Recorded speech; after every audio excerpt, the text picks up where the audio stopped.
Hola, ¿qué tal?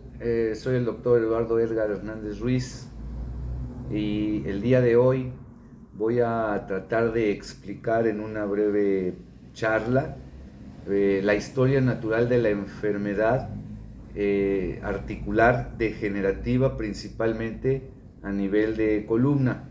Esto con la finalidad de que mis pacientes que sufren de estos padecimientos puedan entender mejor cuál es el problema que los aqueja. Vamos a empezar o voy a tratar de explicar y voy a irme por partes para que sea mejor entendido. Voy a tratar de ir desde que empieza la enfermedad hasta que termina, ¿sí? Entonces, es importante entender que todas las enfermedades articulares y del sistema óseo generalmente se deben a mala alimentación y a inflamación crónica. Eh, Esto va causando, esta inflamación va causando o va provocando que el cuerpo se vaya oxidando de forma crónica y la oxidación va a traer como consecuencia la descalcificación del hueso en una forma más rápida, debido a que el hueso es uno de los sistemas que ayuda a que el cuerpo se haga alcalino, pero desafortunadamente cuando el hueso hace que el cuerpo se haga alcalino, el hueso se pierde y empieza el proceso denominado osteopenia, que después va a desarrollar una osteoporosis, principalmente a nivel de columna. En este momento vamos a empezar. Voy a explicar lo que es la anatomía del hueso para que vayan entendiendo. Para empezar a hablar sobre la anatomía de la columna, obviamente debemos de conocer pues todas las partes de la columna. Desafortunadamente yo aquí nada más tengo un modelo anatómico de lo que es la región lumbar, pero la columna tiene varias porciones, que es una, la que está hasta arriba, ahora sí que pegada a la cabeza, ¿verdad? Es la región cervical, que consta de 7 vértebras. Después hacia abajo está la parte, las vértebras dorsales, que son 12. Después está este segmento que es la región lumbar, que son 5, aunque pueden haber supernumerarias, a veces encontramos 6, pero lo común es que sean 5. Luego la región sacra, ¿sí?, que tiene 5 también, pero estas están generalmente ya más pegadas. Y la parte de abajo es la parte coccigia, que también tiene 5 o 4, ¿sí? Puede variar. Ahora estas son las regiones de la columna. Ahora vamos a ver la anatomía de forma independiente en una sola vértebra para que la vayan conociendo. Bueno, ahora vamos a proceder a explicar lo que es la anatomía de una sola vértebra. En este caso sería una vértebra lumbar, que corresponde a la primera vértebra lumbar. Dijimos que la columna lumbar tiene 5 vértebras. Todas las vértebras están formadas principalmente por una parte anterior, que es esta, que se llama cuerpo vertebral, ¿sí? Cuerpo vertebral. Este cuerpo vertebral se une aquí en la parte superior a otro cuerpo vertebral, y en medio de los dos queda un cartílago, que es el cartílago interarticular, ¿sí?, que después vamos a hablar de él un poquito más adelante. Pero bueno, ahorita lo importante es que conozcan rápidamente que la vértebra tiene una parte anterior, que es el cuerpo vertebral. Por atrás del cuerpo vertebral vamos a encontrar el agujero vertebral, que está formado por la parte la parte posterior del cuerpo vertebral. Está formado por la parte anterior de la apófisis espinosa, y a los lados tiene las apófisis transversas y las articulares. Entonces, entre ellas van a formar lo que es el orificio vertebral, que cuando se va a unir una vértebra con otra, en este orificio van a formar un canal por donde pasa la médula espinal y la protegen, obviamente. Entonces, es cuerpo vertebral, orificio vertebral. Este pico que sale aquí se llama apófisis espinosa. Estos piquitos que están aquí, apófisis transversa, y apófisis articulares superiores y apófisis articulares inferiores. Esta es la anatomía de la vértebra lumbar, pero también todas las vértebras tienen exactamente las mismas partes. Vamos a pasar ahora a explicar lo que es el disco. Ahora vamos a hablar del disco intervertebral. Este disco intervertebral es el que tendría que ir en esta forma, ¿sí? O sea, que divide a una vértebra con la otra, la separa, y esto básicamente ya no es hueso. Esto es obviamente hueso, pero esto no es hueso, esto es cartílago. Entonces, el disco va tanto en la parte aquí de arriba, como también va otro en la parte de abajo, para ir formando la articulación. Entonces, el disco, como lo podemos ver, tiene dos partes principales, que es una parte periférica, que se denomina anillo fibroso, que es de consistencia cartilaginosa, más dura, pero menos dura que el hueso, pero es fibroso, por eso se llama anillo fibroso. Y en la parte del centro tiene una parte líquida, semilíquida, gelatinosa, que se llama núcleo pulposo. ¿Sí? Entonces, el núcleo pulposo es una especie como de gelatina que va en el centro, y el anillo fibroso le forma una cavidad donde puede alojarse el núcleo pulposo. Y entonces aquí tenemos nosotros que si nosotros ponemos el cartílago aquí, el disco, y tenemos otra vértebra aquí, entonces el núcleo pulposo, tenemos otra vértebra aquí que sería así, entonces el núcleo pulposo, que sería lo del centro, haría las veces como de un cojinete, un amortiguador, ¿sí? Entonces, esto es el disco que va en cada uno de los espacios intervertebrales, o en cada uno de los espacios entre vértebra y vértebra. Y repasamos: es la parte periférica, anillo fibroso, y la parte central, el núcleo pulposo. Bueno, como habíamos comentado, los procesos degenerativos en la columna siguen una historia natural de la enfermedad, que si no hacemos nada para tratarla de detener, el proceso va a seguir en línea recta hacia abajo, o sea que va a ir siempre hacia peor, nunca hacia mejor, ¿sí? Entonces, ya hablamos de que los primeros procesos son procesos de mala alimentación, oxidación, inflamación. Eso va haciendo que a nivel de la circulación vaya uniéndose la placa de ateroma, vayan tapándose los vasos poco a poco, y cuando se llegan a tapar los vasos, no totalmente, pero cuando se llegan a tapar parcialmente los vasos que se dirigen al hueso, ¿sí? Cada hueso tiene una arteria, una vena, nervio, pero cuando esas arterias se empiezan a tapar, obviamente esas arterias llevan sangre oxigenada, y hacen esa sangre ya no le llega al hueso con tal calidad, porque el vaso, la arteria está tapada, y entonces el hueso responde a esta situación de baja de oxígeno perdiendo hueso.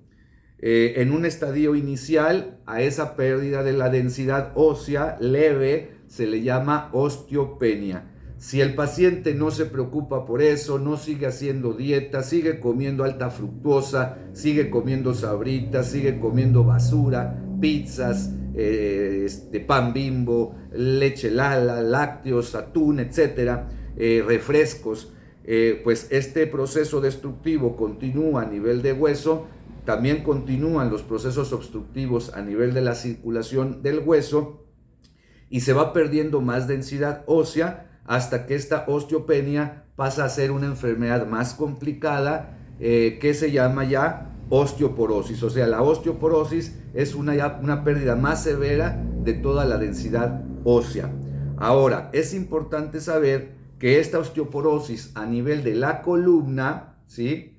Se traduce como disminución en la fuerza de aguante, en la capacidad, en la resistencia de aguante de peso en cada vértebra, ¿sí? Entonces es muy importante también saber que esa osteoporosis, cuando ya está en el hueso, como dije, es falta ya de oxigenación. Ahora, el cartílago articular, ¿sí? Que es el que va arriba, del que ya habíamos hablado, y el que también va abajo, esos cartílagos generalmente no tienen una circulación directa, no tienen arterias, venas, nervios directos, sino que se nutren por continuidad de la circulación que está en la parte superior del hueso inferior y de la parte inferior del hueso superior, que sería la vértebra que va acá arriba. Entonces, la circulación que hay en este hueso con la circulación que hay en este hueso nutren al cartílago articular. Cuando esto ya no sucede, cuando va disminuyendo, ya pasó, ya dijimos que habíamos pasado el hueso de osteopenia, avanzó a un estadio mayor y pasó osteoporosis, ahora a nivel del cartílago articular se va a tratar de otra enfermedad que se llama artrosis, de la que vamos a hablar a continuación.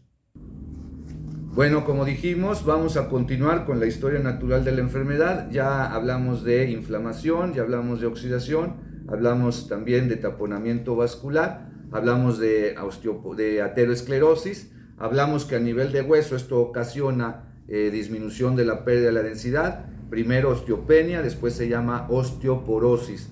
Y después dijimos que a nivel del cartílago articular, que aquí ya se puede ver muy claro, ¿verdad? Que es el cartílago articular, es el que está entre una vértebra y otra. El cartílago articular o disco intervertebral, ¿sí? Esto se llama disco intervertebral y es un cartílago, el que habíamos hablado, que tenía una parte externa, núcleo, anillo fibroso y núcleo pulposo. Entonces dijimos que cuando no hay circulación en la vértebra superior y en la vértebra inferior también está disminuida la circulación, la sangre que baja de la superior y la sangre que sube de la inferior no le llegan al cartílago y este cartílago responde destruyéndose. Cuando se empieza a destruir este cartílago, lo que pasa es que este espacio se empieza a disminuir, ¿sí? Es importante también entender que la unión de una vértebra con otra en sus apófisis articulares superiores con las inferiores, cuando hace esto, ¿sí? Aquí así, la unión de una con otra va a dejar en las partes laterales estos orificios, ¿sí?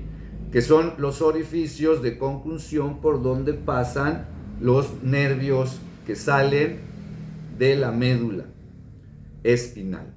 Y entonces en cada orificio va a salir un nervio, va a salir arterias y sus venas, ¿sí? Generalmente por aquí.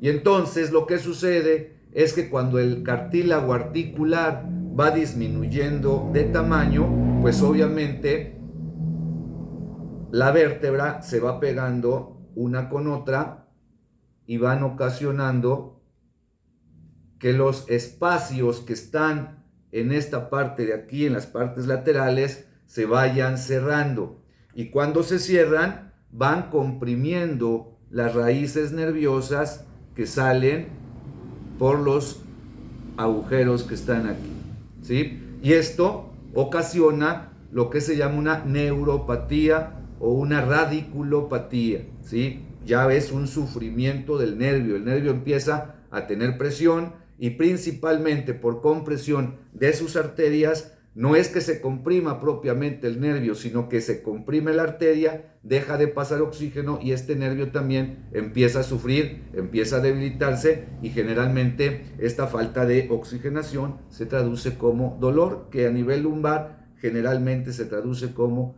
el dolor de la ciática, de la lumbo ciática.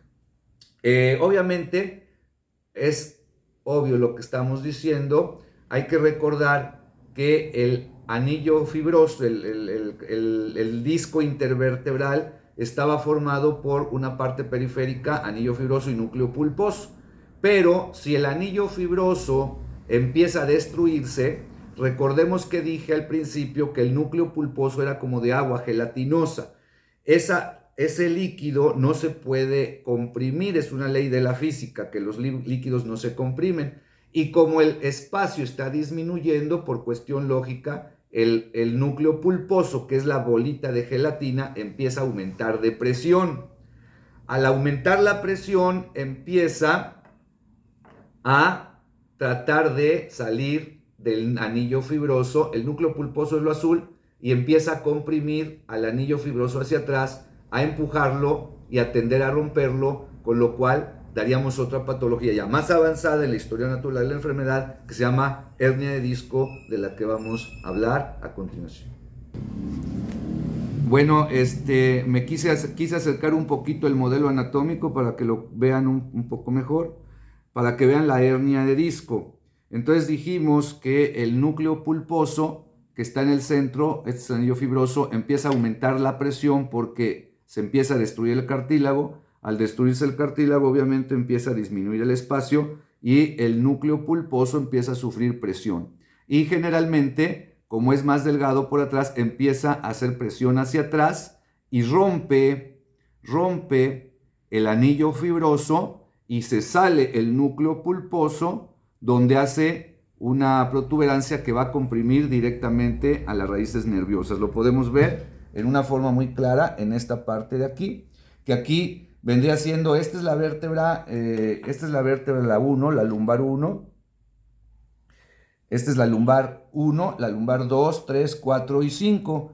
Y aquí vemos claramente una hernia de disco. Entonces, este es el anillo fibroso que está roto en esta parte y se salió el núcleo pulposo. Y entonces el núcleo pulposo, que es esto, va a comprimir esta raíz nerviosa y obviamente todo lo que vaya hacia abajo va a tener problemas, va a tener dolor, va a tener falta de fuerza, va a tener falta de sensibilidad, etcétera, muchas situaciones, ¿ok? Bueno, si continúa la historia natural de la enfermedad, vamos a pasar a la listesis, que es el corrimiento de una vértebra con otra, y es de lo que vamos a hablar en la siguiente sección. Bueno, ahora lo que quiero explicarles es el siguiente paso si no nos cuidamos y si no hacemos nada por nuestra columna. Ya hacemos una recapitulación, pasamos por nacemos, comemos mal, nos inflamamos, nos oxidamos, se nos empiezan a tapar la circulación, a nivel de hueso empieza a perder densidad ósea, se llama osteopenia, después se pone más grave, se llama osteoporosis. A nivel de hueso de la columna, esta osteoporosis se va traduciendo como disminución de las fortalezas del hueso, pero a nivel del cartílago articular, que es como ya dijimos, se va disminuyendo el espacio y eso se llama artrosis. La siguiente enfermedad después de la artrosis y hernia de disco, dijimos que artrosis, hernia de disco, y ya después de la hernia de disco tiene mucho que ver que este espacio articular haya disminuido, ¿sí? Y entonces vamos a quitarlo para imitar que disminuyó. Y entonces miren cómo se pega ahí, ¿sí? Y obviamente el orificio que está aquí disminuye de tamaño, miren. O sea, si está así, cuando se pega disminuye de tamaño y ahí hay compresión neurológica. Pero, ¿qué es la listesis? Bueno, la listesis es el corrimiento, como este espacio disminuyó, entre uno y otro hay tendones y ligamentos que fijan a este nivel. Pero como se hicieron pequeños, este espacio desapareció o disminuyó, este espacio, entonces ya no hay, se hace una columna inestable, ¿sí? Y al haber una columna inestable, estas vértebras se pueden correr una sobre otra, ¿sí? Pueden hacer esto, ¿sí? Corrimientos. Entonces miren ustedes lo que pasa con el orificio vertebral, que es por donde pasa la médula. Fíjense lo que va a pasar cuando hay un corrimiento. Corro y se ve una disminución del espacio. Disminuye el espacio. ¿Sí se ve? Está normal, espacio normal, pero si hay un corrimiento de la vértebra, disminuye el espacio, ¿sí? Y obviamente hay corrimientos a nivel de la vértebra y en la radiografía pues se vería, por ejemplo, esta forma así. Acuérdense que en este espacio va la médula espinal, ¿sí? Y entonces si hay un corrimiento, pues obviamente empieza a haber compresiones también a nivel de la médula espinal porque el espacio se cierra. A esto se le llama entonces listesis, puede ser retrolistesis, se va de adelante, retrolistesis atrás, anterolistesis, laterolistesis hacia los lados. Puede haber varias modalidades. El siguiente estadio de la enfermedad, que sería el estadio final, pues sería la fractura, que es de la que vamos a hablar en el segmento siguiente. Bueno, ya continuando con la parte final de la historia natural de la enfermedad, ya le fuimos dando seguimiento, ¿sí? Osteopenia, osteoporosis, artrosis, hernias de disco, corrimiento vertebral, listesis y finalmente fractura vertebral.